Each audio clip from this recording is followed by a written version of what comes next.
He's a professional who's working in sales field.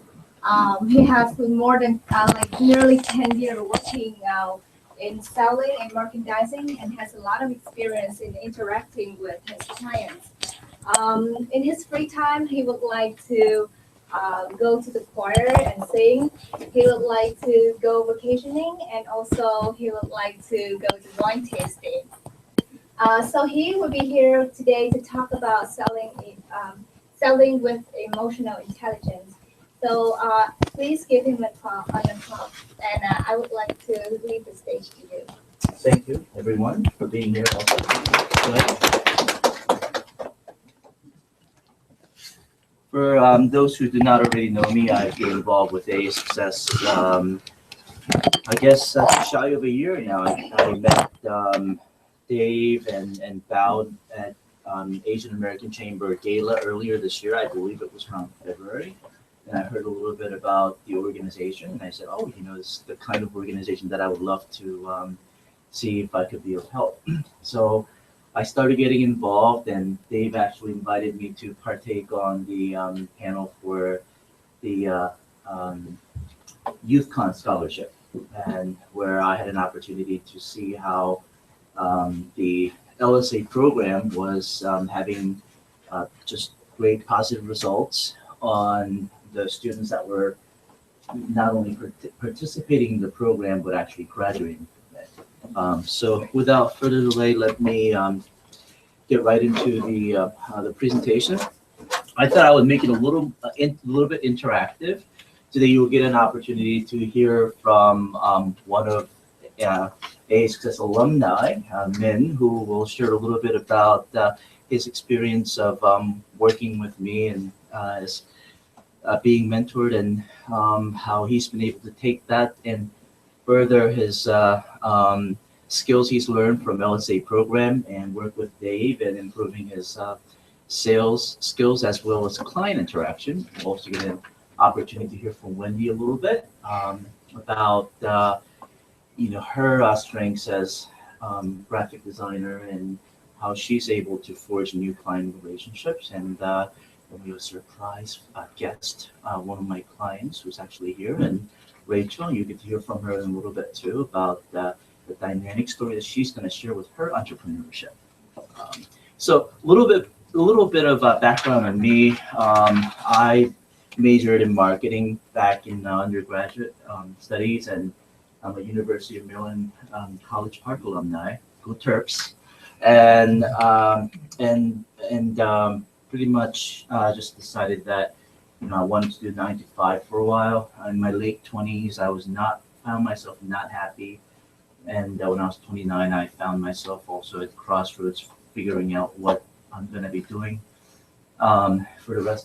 move from that point on, especially going into my 30s, and I didn't have any money saved. I didn't have any money saved up. I wanted to be in business for myself, and I saw an ad for bankcard services, which is helping businesses and other not-for-profit associations with their payment processing needs, and specifically credit cards. So when everyone here goes into a business entity and you make a purchase, and for those of you who are old enough to actually have your own checking account and or a interest-bearing credit card, make a payment on it, we are one of the many thousands of processors out there who make the back-end processing possible for the money to be transferred from your bank accounts into the merchant's bank accounts. So first, the whole basis behind why I wanted to focus on emotional intelligence and why it's become so important in today's sales world and the business market is the very first item, which is people like doing business with the people that they like and trust. Everything being equal, when a consumer has several selections they can choose from, when they're doing business, they want to work with somebody that they like and trust. That is the big differentiator. Consumers want to be in a position to buy and not be sold to. And by show of hands, how many people like being pushed into buying something? Can I see show of hands of anybody who likes that? And I don't see any. And that's also why I feel like next point, which is being an outside sales profession or having your own business has become more challenging than ever before. And people with their smartphones and computers and tablets have access to information faster than they have ever had before. And for many of you here, especially those that are currently in the LSA program or have graduated from it, like Min, and who still takes more of it, do not take it for granted. Because one of the first things I noticed when I met Dave and I heard everything about AASuccess and got to hear the gist of what's being taught through the LSA program, I said, oh my gosh, that is emotional intelligence in being taught in different levels and different series and different steps. So I thought to myself, what better place for me to give back to the younger up and coming entrepreneurs and save them the agony that I went through. So even though I've been in my business for 10 years, I spent almost first 5 precious years trying to bang my head to figure out, oh my gosh, why can't I attract more of the clients I want? Why am I not attracting the ideal customers I want to work with? Why am I having so many customers tell me they're not happy with this and that and that and that and that? What is wrong with the customer? What is wrong with my customer today? And then improving my emotional intelligence allowed me to do a couple of things. It helped me see that at the end of the day, a lot of the complaints or customers or the annoying questions were really a way that my client was asking me, hey, Kevin, we just want to clarify some things. I want to continue to be happy with you. And so all of a sudden, it was starting to change my perception. And the ones who were really giving me what I like to consider a unreasonable or just ridiculous question, those people I've been able to manage to say, hey, you know what, Mr. or Ms. Customer, it's been great working with you, but let's talk about this one issue. What really seems to be the underlying cause of this issue that you keep bringing up? Let's talk about it. And then in that setting, if people say, if whatever the cause of it was seems very unreasonable and seems something that is out of my reach, we'll just depart in polite terms.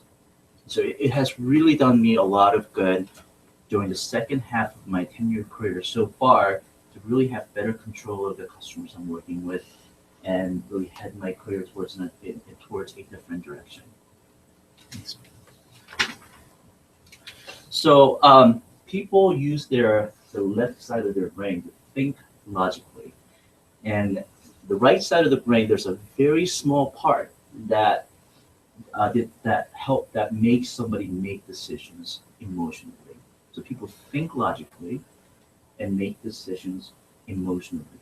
And I know this is not a picture of a brain or it's nothing sexy or exciting, but I just kind of wanted people to get a better feel for this.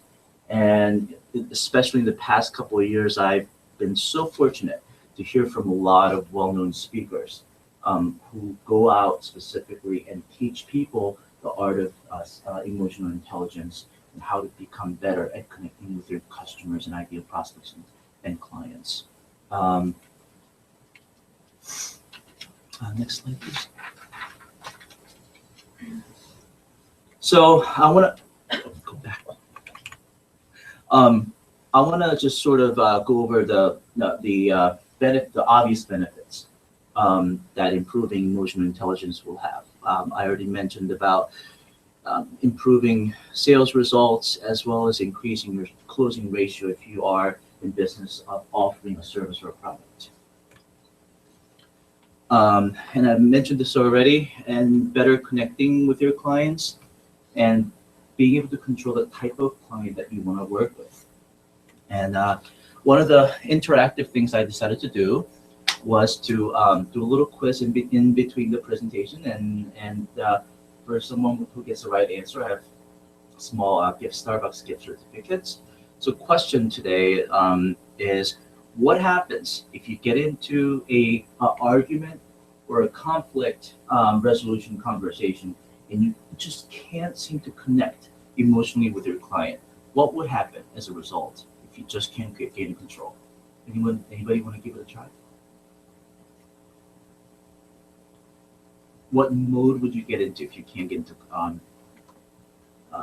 can't connect with your clients emotionally in case of a conflict? Usually, if we don't think like clearly, you would be really angry. But like later on, after like sometimes later on, Can you elaborate more on the state of being angry?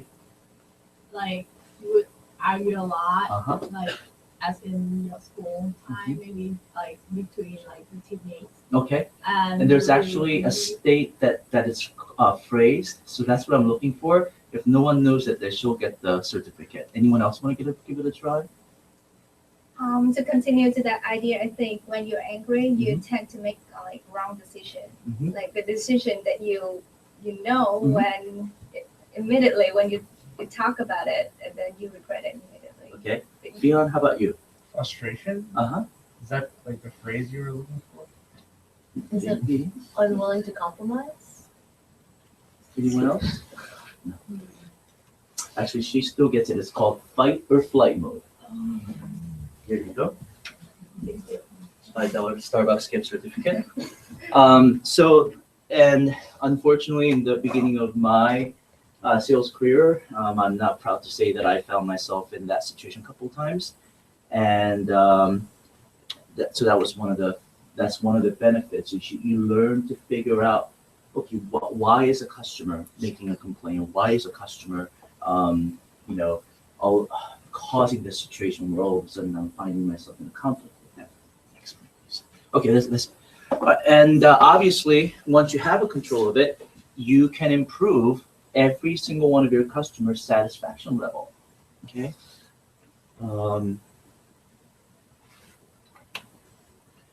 And the other thing that happens is, when you're not clear with your value proposition, or if you're not confident with your value proposition,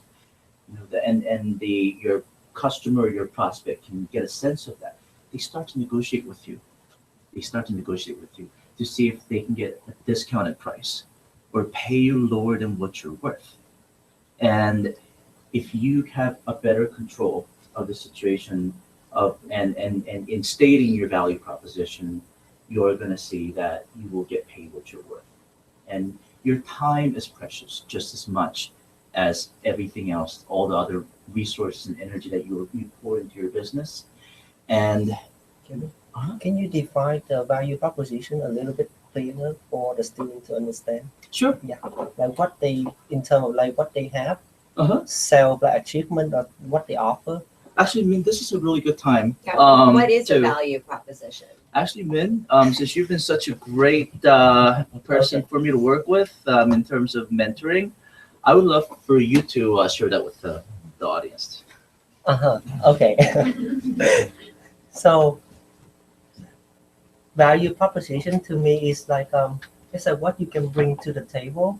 It's not right now, like back to Kevin was saying about, it's not about always about what you offer, but it's about who you are. Because most of the time right now, when let's just say you go to a restaurant, you look up the menu, but you still look at the review about the customer service and things like that. So the customer, like the potential, the prospective clients want to understand what you are. And then a part of your customer service is the value proposition that you give them in addition to the service you have. To some of you, it's maybe because your personality go along with your willingness to work hard. That can be a value proposition as well. Great, and I will elaborate a little bit more on that on the next slide. And I actually had an opportunity to introduce Wendy for her services and graphic skills. And those of you who know her know how amazingly talented she is and what creative touch she has. And I would like for Wendy to share with the group a little bit about how initially she may not be perceived as a stereotypical type A sales professional, but why she's had success in this group of friends and clients of mine that she's met, that she's been able to not only work with, but working with one then just resulted in additional referrals of people that say, oh my gosh, Wendy, you're so good at what you do. I heard you were working with Mary, I want to work with you. Oh, I heard you were working with so-and-so, so I want to work with you. So Wendy, can you share with us a little bit about that? Whatever's comfortable. Okay, good morning.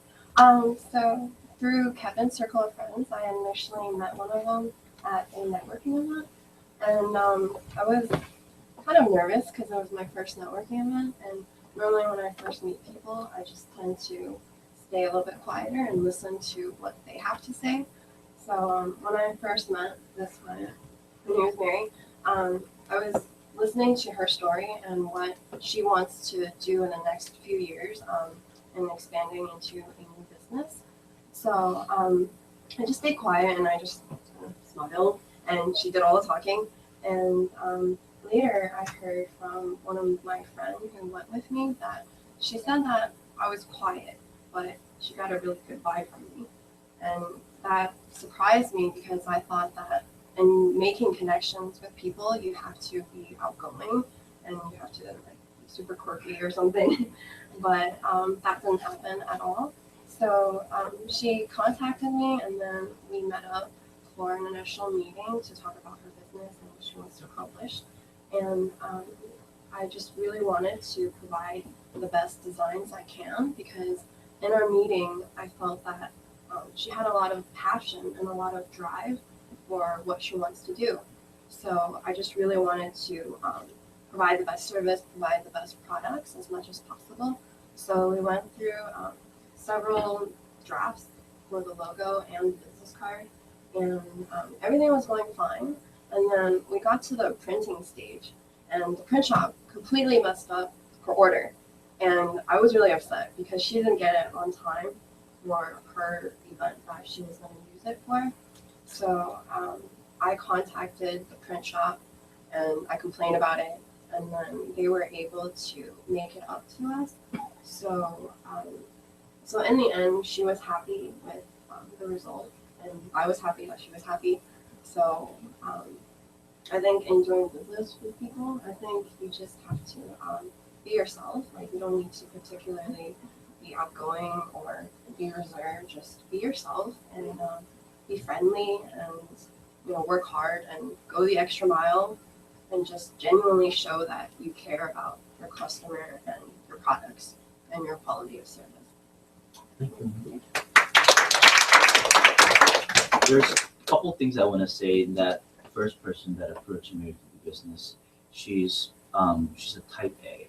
So going back to the very first point I made about people like to do business with people they like and trust, the initial vibe or the bond they form with you, they don't always have to be what in your mind is the perfect sales scenario. Second thing is Wendy did a great job of setting the tone in a right way. And I can't stress how important that is in a sales meeting or an initial sales conversation. Because when things do not go perfectly as planned, you have better control because you lay the foundation at that first meeting or the first discussion. Okay, so to the customer's expectations. It used to be when I first started the business 10 years ago, I was used to hearing people or businesses say, we want to make sure we meet your satisfaction. We want to make sure you're completely satisfied with your experience of doing business with us today or with your purchase today. But now with people having so much access to information so readily, that's completely changed. Customers want you to exceed their expectation every single time. It's no longer satisfactory just for you to meet their requirements. And then the flip side of that, positive flip side of that, is if you're able to do that each time, you create raving fans for your business or for the sales profession that you're currently in. So I would actually like to do a quick 5-minute group exercise, and let's do 4 groups. Can we get a quick head count of how many people are here?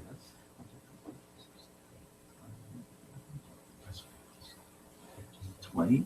So can we get into a group of 5. And here's the exercise I'd like to give each group to talk amongst 5 minutes. Is imagine you're creating your own cafe, bakery / coffee shop, or any kind of smoothie and what have you.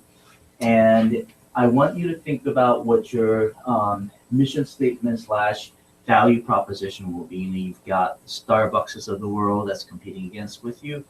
And you know, the discussion came up with your partners or your employees about, okay, how are we going to address complaints or negative reviews on Yelp? And so 5 minutes, get into group of 5, talk about that. So again, it's what your brand or value proposition will be, and then what your plan is to handle negative press from social media. Right. So maybe 5 people here, and then 5 there, and then those 5 there, and then these 5 here. So 5 minutes. I'll give a 1-minute time warning, and then everybody will come back and. You have a coffee shop. You already What's the plan? Yeah. I'm Rich, you can observe. You can observe. I'm gonna observe. Okay. But you can help them. We'll put a chair in.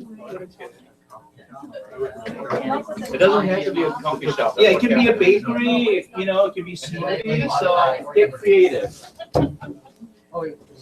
It can be your future business. Okay, so whoever the initiator of this.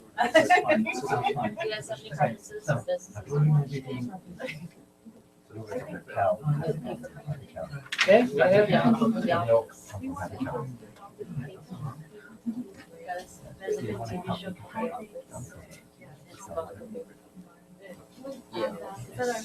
Skim milk is outstanding. So what kind of challenges are we looking to solve? You would be against very big. I think we're going by the whole make a decision by the then we have to make a deal. So that is like. You're talking about companies like publishing, right? You're competing against other paper companies. So what makes your company like, I don't want to do this. What's your value? What's your branding? Play jazz on Friday night.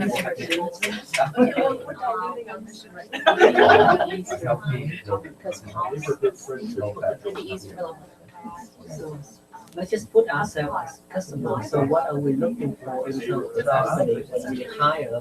Let's just say we hire a publisher. Like what are we looking for? Looking for good rates. The question is how do you feel better? Quick understanding. And definitely.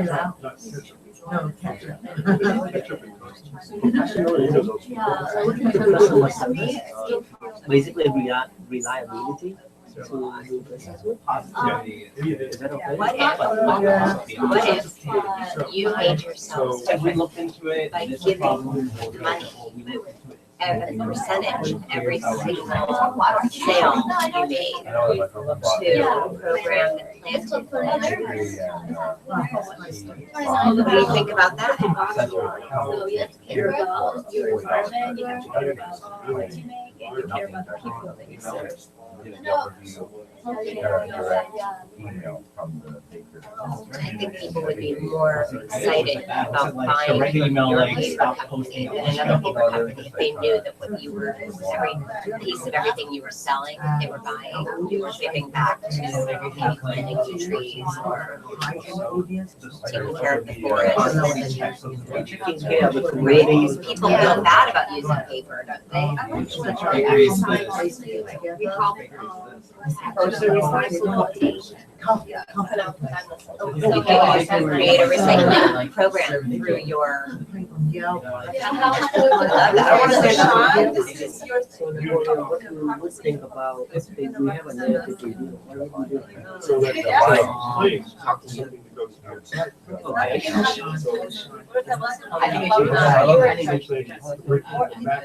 guys do rock, paper, scissors. Read it. Read it again. That's the only fair way to do it. Go. You're gonna apologize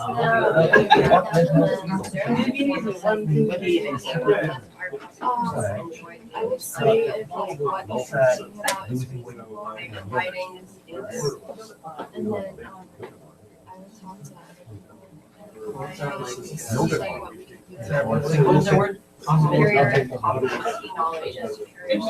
So let's just say, realistic experience, right? So me and Wendy. No, I already had one.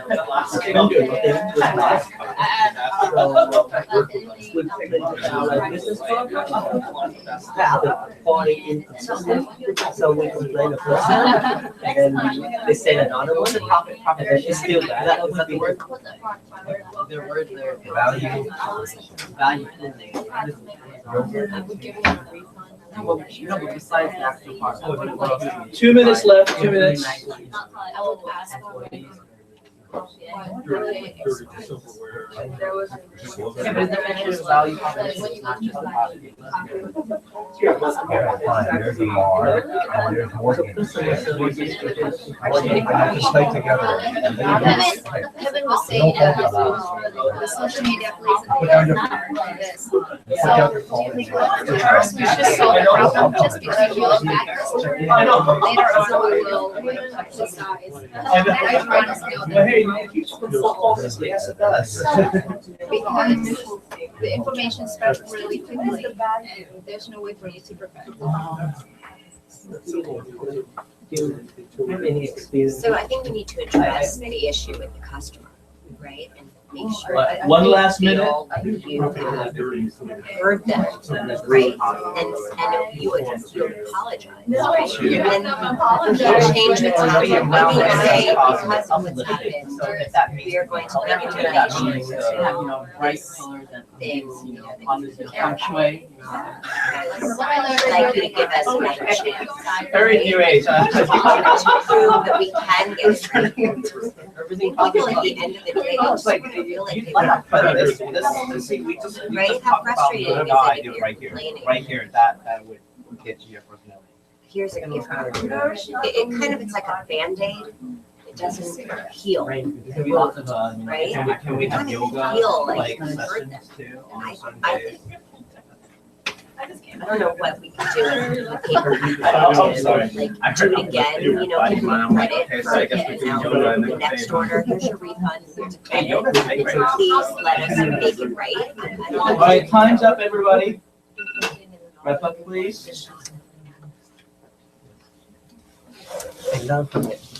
And learn from it, so we don't make it. All right, well, Sean is already standing up. Would you like to share your group? And we will limit this to no more than 2 minutes. Okay, so basically instead of doing a coffee shop or like a bakery place, we decided to do a healthy, you know, mind food and yogurt place, you know, where young people can come in, yogurt. And what's different between our, you know, our yogurt place and all the other bakeries and coffee shops that, you know, we provide really healthy, very attractive, you know, place to sit, you know, this kind of feng shui area there, you know, very nice, bright colors to attract, you know, customers, things like that. And to cancel or to counter the negative feedback, our idea was to have a social media group who replies to all the people who, you know, say anything bad on social media. Because I think, gang, you had a negative experience where, you know, you didn't get what you expected, and then right on social media, and a very nice team from, you know, wherever he went, you know, wrote back to him saying, you know, we're very sorry, and we really think that would really help with countering negative feedback. Great, thank you for sharing. And who would like to go next? All right. Okay, so I want to call community coffee. I'm sorry, what is your name, by the way? Oh, my name is Fung. Fung? Yes. Nice to meet you. Thank you. Nice Go to ahead. meet you too. So it's a community coffee place. People can just come from the community. They should feel very comfortable when they're there. A place for them to kind of catch up and be part of the community. We were thinking that if people were to put like a negative comment on Yelp, of course, we address it straight away. We'll get back to them and maybe offer them an incentive to come back in. And then just now, a second ago, I thought that we can also counteract a negative comment with many positive comments. So when people are sitting at the coffee, drinking their coffee, we encourage them to go straight onto Yelp, give us their comment. And so if you have more positive comments than negative, then hopefully that will outweigh. And according to social media, people will see that a lot more. Okay, thank you for sharing. Behind you, would your group, anyone from your group like to go next? Would you guys like to introduce your company? I'll go ahead. All right, so we went with the coffee shop idea, and this is our mission: to provide local and organic coffee and local traditions for our community to share and exchange ideas and knowledge. And then, so basically, we're building kind of a hip coffee shop, really for both adults and young adults, and also kind of like basically parents. When you visit Annandale in the coffee shops, you'll notice that there are a lot of like parents and grandmas that kind of go there and gather and just talk to each other. So, I mean, personally for myself, I love a place that has comfortable chairs and a good ambiance. And honestly, Starbucks doesn't offer that. And who would like to go from the final group?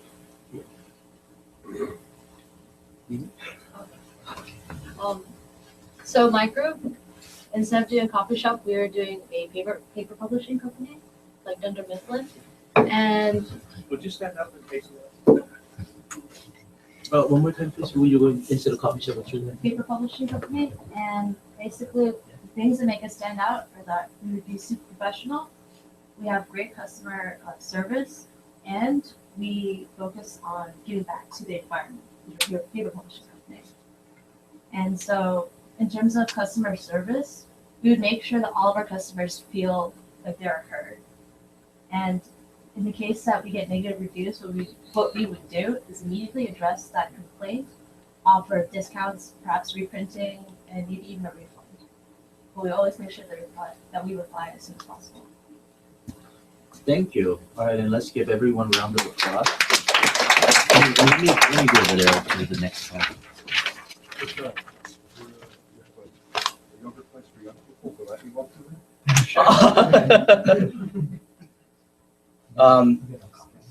I thought that the final segment of my presentation, I would just cover some of my own clients who I've just been so fortunate to work with and to see their success, and you know, for everyone here to be inspired to know that if you have a compelling story, you can excel in any business you want to launch and go after and build. And you know, I had to limit it to 3 for the time being. It was very difficult. There's a lot more than 3, but I thought these 3 would be great examples. First client that I'd like to reference to is Ms. Denise Stern. She is the president and founder of LetMommySleep.com. As the name suggests, she provides overnight infant care. She had no idea she would launch this business until when she and her husband were having twin baby girls. And they just remember when they had their first child, which is their son, how many sleepless nights they had. And she immediately turned to her husband and said, oh my goodness, we'll have even more with not 1, but 2. So she went online to look for overnight infant care in Northern Virginia, and she couldn't find any. She said, so after she gave birth to the twins, she said, well, you know, heck, why don't I start one? So she did. And the clip that I'm about to show you is from her nonprofit, Our Mission Sleep, in which she raised money to give to provide complimentary overnight care to those serving in the military or that are in armed forces.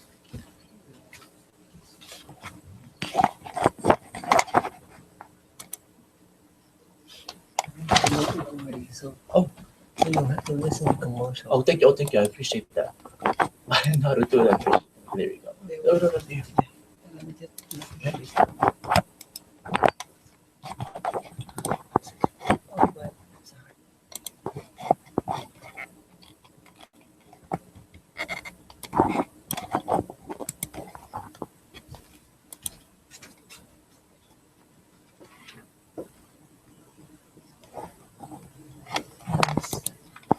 Sorry for a second.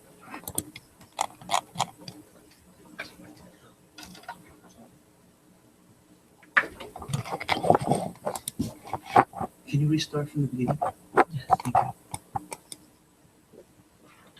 Hey, Danny, can you come in here and help for a second? Sorry.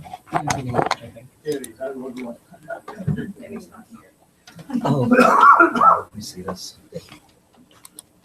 Is there a speaker here? yes, that's a speaker.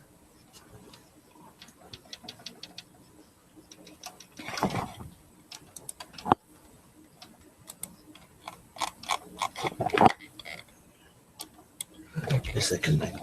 In the meantime,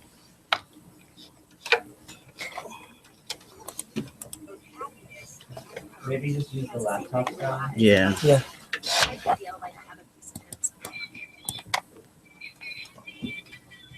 so it's a little report to him.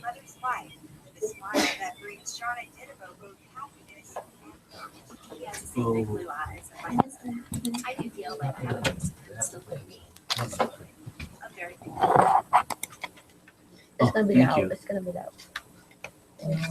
The speaker is That one does.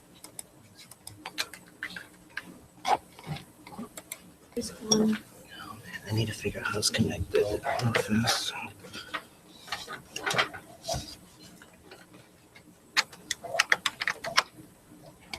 Okay, now it's connected to the TV. Is there a speaker over here? Is this connected to the TV? No, this is the mic. So, sorry.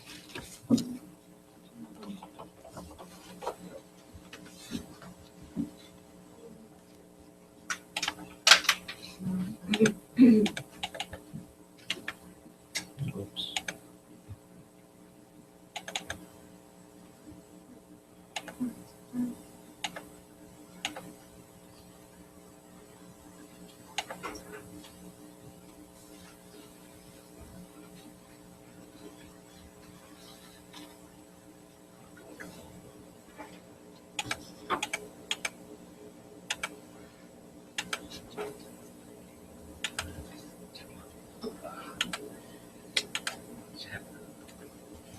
Yeah, I don't know how. to No, set it up. you did this wrong. Is it the wrong There you go. input? Is it TV?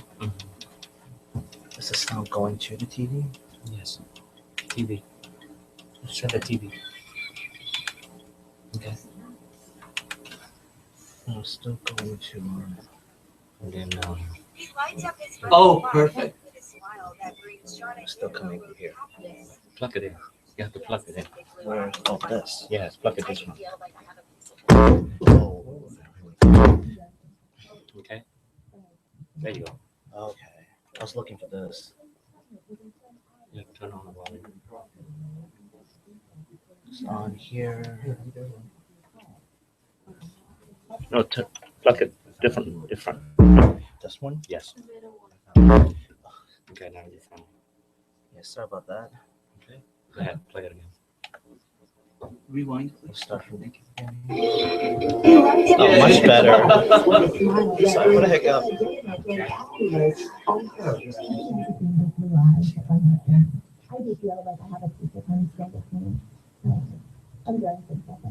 Can everyone hear?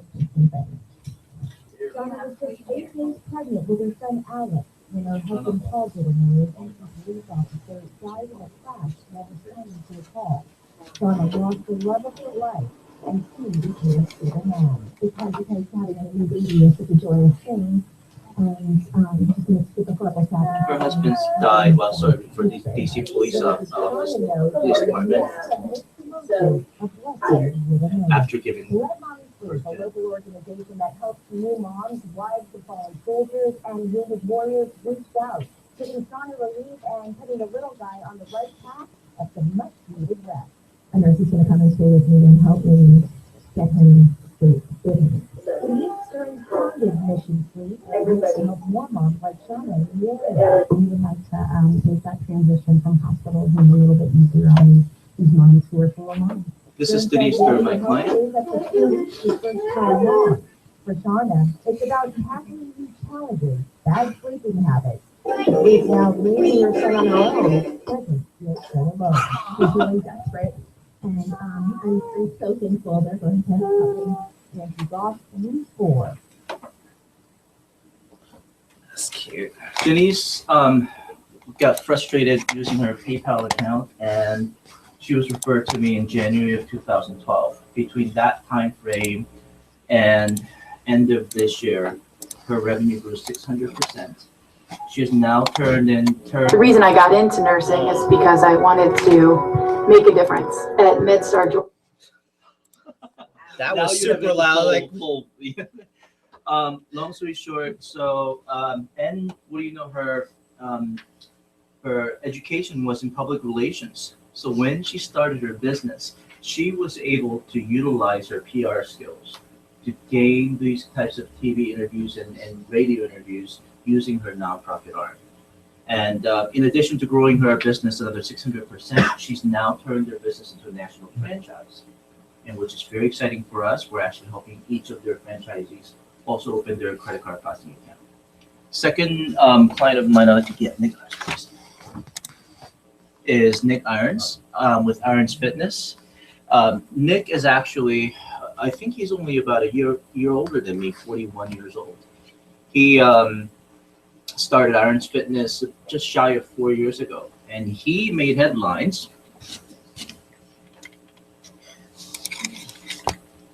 If you guys look at this here, he became the first person in 70 years to swim the length of Mississippi River. And he did that to raise awareness for multiple sclerosis, since his father lives with MS. And that attracted headlines, and in less than 4 years, his sales far outweigh my other personal trainer clients who've been in business a lot longer than him, we're talking 10 years and such.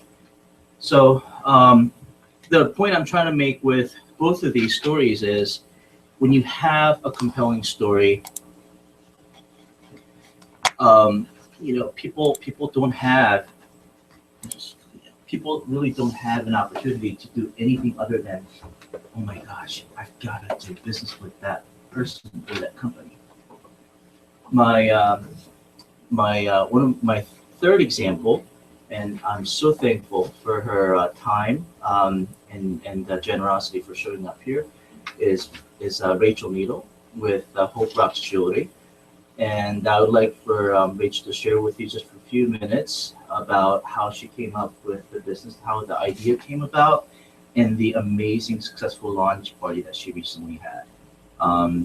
And Rachel, I knew you're a raving fan of mine, but for the sake of time, whatever. Keep it brief. Yes, no. For compliments for me, keep that brief, and I'd like for people to hear more about. Okay, well, I want you, we're here talking, thank you so much for having me, Kevin. I want to talk just in 1 minute about the emotional intelligence piece, which is so important. I met Kevin at a business networking event, just like, you're Wendy, right? Just like Wendy did. And invited him to come speak with me and my husband. We own an office coffee service, and we decided that we would hire him to manage our credit card processing. The emotional intelligence piece is so important because when you have that relationship where you're connecting on an emotional level, and as Kevin was saying, you use that part of your brain where you have the logical side and then the emotional side. When I decided to start Hope Rocks Jewelry just 6 months ago, I didn't even call anybody else to do any investigation into who was going to do the credit card processing. It was just Kevin, and the trust that was there was, okay, give me a rate. I'm not going to shop around. I'm going to do business with you because I understand his value proposition. Okay, I understand, and so I am his biggest fan, his raving fan, as you called it. About 7 or 8 months ago, I was at a networking event, and I heard from this woman who is the CEO of a nonprofit organization called Generation Hope. It is a young nonprofit that helps teen parents who are either pregnant or have just had a baby figure out how they can go back to college or go to college. They're in high school and they're going to go to college. And how do they do this? They match them with a mentor who is their personal cheerleader, who's going to hold them accountable and make sure that they can accomplish that big goal. It's hard to go to college when you have a baby. And they also will help them financially pay for that, that whole project. So by the end of listening to this woman, I raised my hand and I said, sign me up. And I became a mentor for this amazing organization that I am so passionate about. And then my mother-in-law introduced me to the world of beads. And I realized that, and these are 2 bracelets that I've made, and you're welcome to come up and see them. It's not so much about the jewelry that I'm making, but what I want to do with the jewelry and how I have found my voice. Every single one of you has something to say. You need to figure out what you're passionate about and try, and when you realize what you have to say and what your contribution is, you will learn to say it with this very genuine, authentic feeling. And I think that's emotional intelligence. Exactly. Because people will see right through you if you're not being real.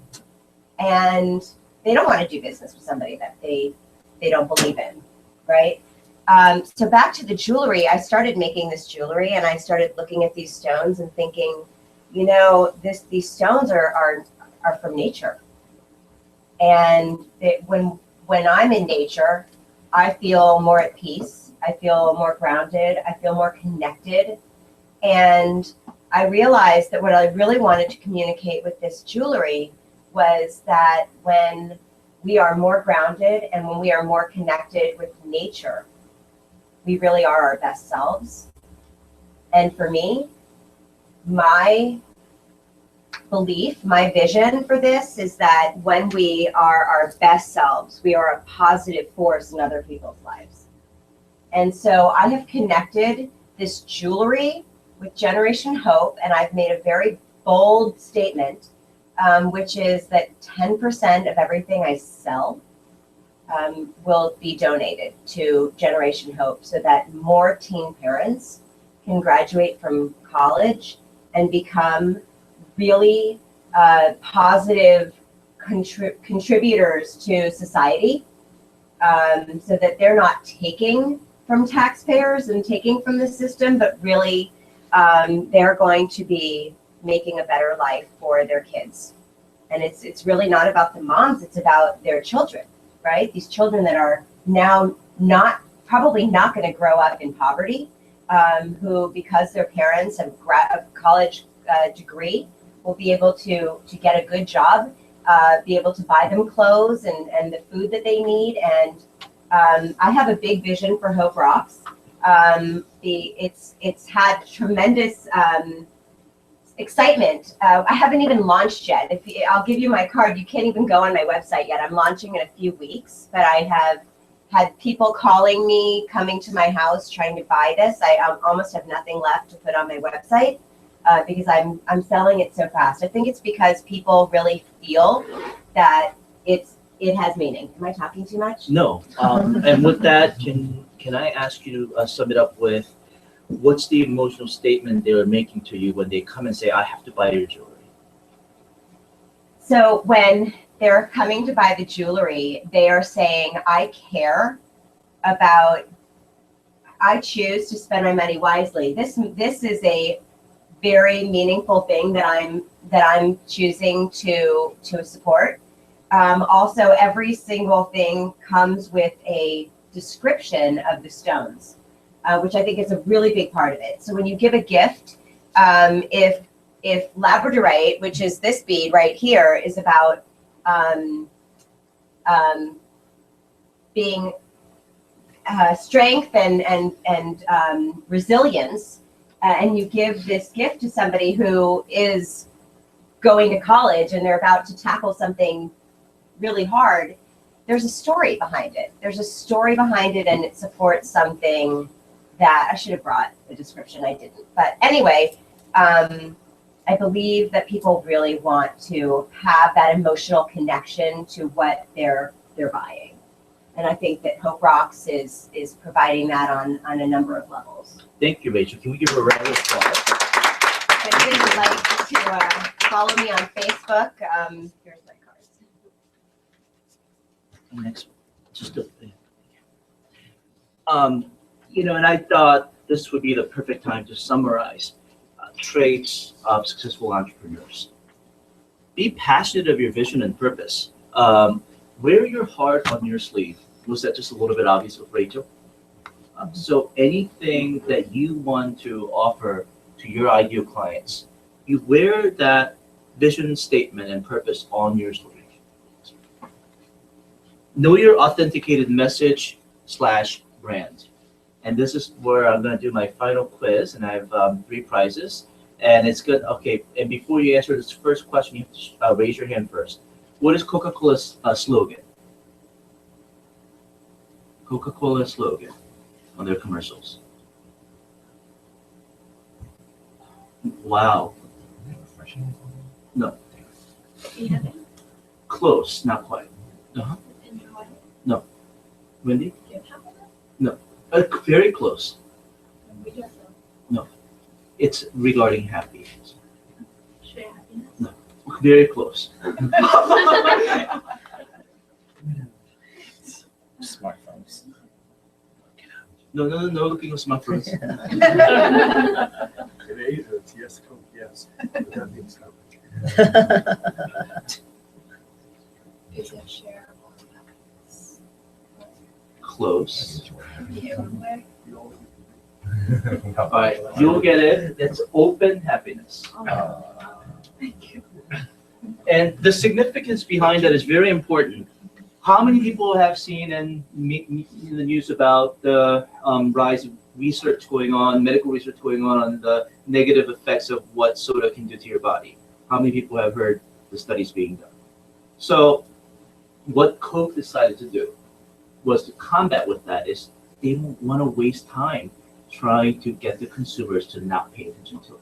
So if you look at their commercials, it's a lot of times about group of friends just getting together and just having their happiest moments. So that's how they've been combating it.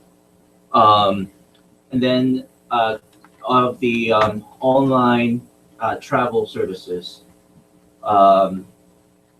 who has the slogan "Smart, so smart"?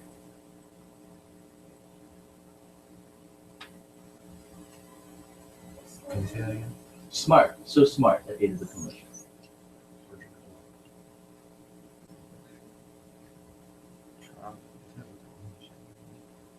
Well, I'm sure everybody knows the online travel service, travel booking services, right? Expedia? You're right. Oh. And then the commercial goes, Raise his hand. Expedia. Smart, so smart, Expedia.com, right? Yeah. So that's how it That's goes. all I remember. So they're doing 2 things. That's how he remembered it. It's just stuck in his brain. But everybody thinks, okay, Travelocity, Expedia, Orbitz, it's all the same. So by making that one statement, they're saying, hey, we're a very smart source. People like smart to relate things with smart, and it goes back to the logical thinking of emotional decision making. Okay. Everybody knows department stores. Grocery stores and such. Of the drug stores, who's got the slogan at the corner of happy and healthy? Oh, Wendy went first. All right. All right.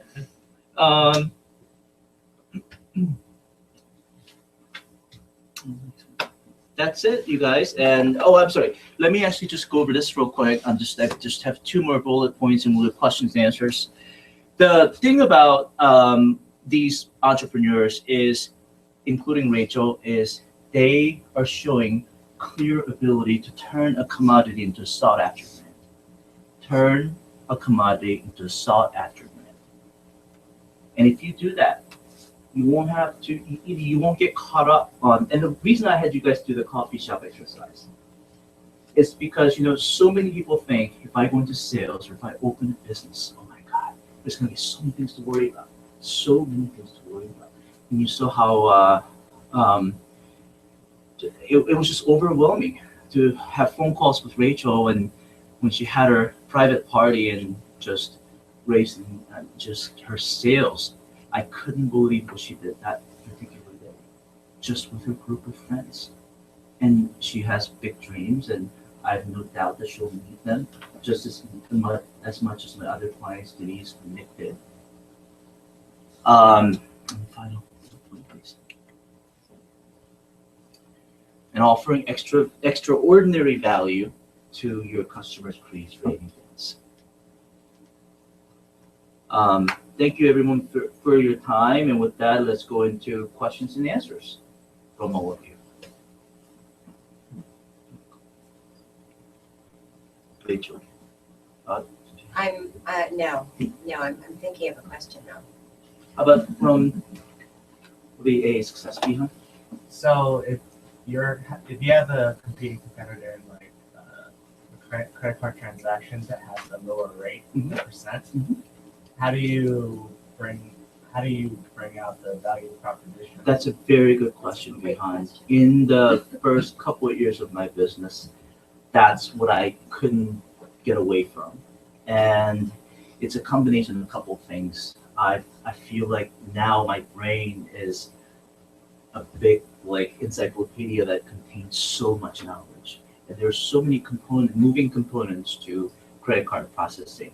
And unlike the video production commodity that Min is offering to his clients, mine is very challenging. I knew from day when I started in January 2005 that business owners can't see what all's going on in the back end. So the more I kept educating myself, the more I ended up collecting knowledge. I knew how to then, when I'm sitting down with a new client, convey the message to the client to say, you know what, I know this has been an issue for you. I know efficiency has been an issue for you. I know that lack of servicing has been an issue for you. I know that lack of a dedicated representative has been an issue for you. All of those things is the value that I'm bringing to the table. And a lot of times, this year I had one client that I encouraged to look elsewhere because he was about looking for the least expensive rate. But all my other clients, and I've had over 100 new clients just this year alone, all of my other clients, they just, when they're referred to me, I let them know what's involved, what to expect, what's involved, what the value proposition is. And then they are not negotiating rates at the time. They're just coming on board. Rachel. Can I just add to what you're saying? The credit card processing industry is one of the most cutthroat, difficult industries to be in. Our business partner on the coffee side gets 8 to 10 calls a week from different credit card processors saying, we can do better than what you're doing. I mean, it's unbelievable. And he just says, we're happy, thanks. So it's an emotional thing, why you do business with somebody, why you choose to continue to stay with them. It's not always about the price. Thank you. Actually, adding on to that, I know exactly what the rate Kevin's giving to us and be back and forth. So in addition to the emotional decision that you just mentioned, Rachel, is more about knowing Kevin. Sometimes people will not accept your proposition for the first time go around. But for me, I may come back and say, hey, we have a value proposition that we like, and that depends on the relationship, the interaction, and long-term building relationship. Correct. With respect to the work that we do, so we will remember and we will come back. Yes. In fact, that might be the case. Now, and how about a question from anyone in the room? I'm sure there has to be somebody who's thinking, oh, I'm thinking in the back of my mind, maybe launch this business or to start something for myself, but then you just tell yourself, you know what, maybe it's not ideal, maybe it is, as Rachel said, my industry is extremely cutthroat. But I think that many other industries are too. So for anyone who's thought about even having something in the back of his or her mind, I'd like to hear from you with any burning question. Yeah. Inspirational, but I was curious how did you let people know about Hope Rocks if you didn't launch your website yet and did marketing? So I hired a mutual friend of Kevin and mine, who is an expert on social media marketing. And so if you've gotten my card, you'll see that I have a Facebook page. And so all of my friends are following the Hope Rocks website. And so I am trying to get the message out that way, but it's also friends telling their friends about what I'm doing. Just by word of mouth. Can I add to that? Because of what she explained about her link to giving back to Generation Hope, it's not just, oh, there's Rachel with Hope Rocks Jewelry. They elaborate on that, and they have a compelling story to tell. And that's what's been the success. Yeah. I don't even think that my jewelry is that special. It's pretty. It's cool. It's kind of edgy. But there are a million people who sell jewelry. You go on Etsy, there's so many people who are selling jewelry. It's not about the jewelry. It's not about the jewelry. It's this one right here. Ability to turn a commodity into a sought after thing. People are going to walk around and they're going to say, I'm wearing Hope Rocks. Because it talks about who they are as a person. That's what it is. And so it's turning it around. It's talking about, I really didn't talk about what it stands for, but yeah, it's about your values. What is most important to you? That reminds me of the yellow bands people used to wear, the Live Strong. Yeah, the Live Strong. Right, you were supporting that. Who cares about wearing a piece of plastic around their wrist, right? Unfortunately, Lance Armstrong kind of ruined his reputation. and that's the scary thing about social media too. Wendy, did you have your hand kind of halfway up? No, I'm sorry. I don't recall. Okay. I love your question though. That was a really good question. Question. So how, after you meet with a potential customer, how do you follow up with them to keep the relationship growing and to build the trust with them? I think every business it's a little bit different. In my case, so much depends on the initial meeting, which is also why I commented about what happened to Wendy with that particular client that she was able to forge a new relationship with. So the first meeting, I can't stress enough of the tone that you set in the first meeting, and depending on the business or service you're offering to the potential client, then you in your value proposition you will go over that with them in terms of what's expected in the servicing they will receive and the ongoing relationship that will be had with doing business with you. And do you want to elaborate a little more on what you're thinking? I was thinking about like before meeting with your customer, you have to do your homework. You have to search about them to know what they care about. But how do you elaborate on them when you communicate to them so that they don't feel intimidating? It's a really good question. Rachel, would you like to answer?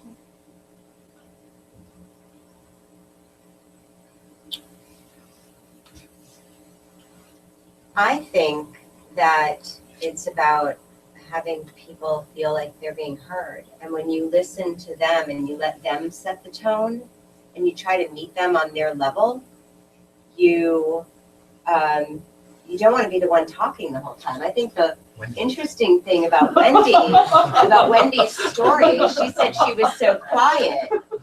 But I think that perhaps the woman that was doing all the talking felt heard. And felt cared for. And felt cared for, because nobody wants somebody who's going to come in and bulldoze the conversation. That's not attractive. So when you are genuinely listening and asking questions and you feel and you understand what is important to them, as Kevin was saying, then you can accomplish that. Does that answer the question? Yes, thank you very much. Is it? Yeah. Okay. Two more questions. Yes. I just wanted to make a statement because we did a seminar in-house a month ago about personal branding, meaning that these kids are not at a point where they can have a formed idea about what they want to do in life and, you know, ultimately what their passion is about, but it's also about building your own brand, your personality, how you care about people, how you come across. I think for me, to start with that foundation is really important. Thank you for mentioning. So it's, you know, it's not about the business that you'll create one day, it's a foundation that you have to build within yourself, how you treat other people, and your listening skills and your communication skills are so important. And that's what we're trying to do here as well. And actually, I unfortunately I missed the last month's seminar that was given by the lady from the Patent Trademark Office on emotional intelligence with conflict resolution in the workplace. And I want to say that whether you're in corporate America, whether you're dealing with your group of peers or business and sales, what have you, a lot of these are really applicable in all aspects of life. And that to tag along with that. So thank you. Any other questions? All right. Well, you have my contact information here. You can follow me and connect with me on Twitter and LinkedIn. And I'll be happy to speak with anyone who would be interested in me inquiring a little more about any of the topics that I went over today. So thanks to everyone for coming out right before Christmas when you could be out doing last minute Christmas shopping and spending your Saturday morning with me.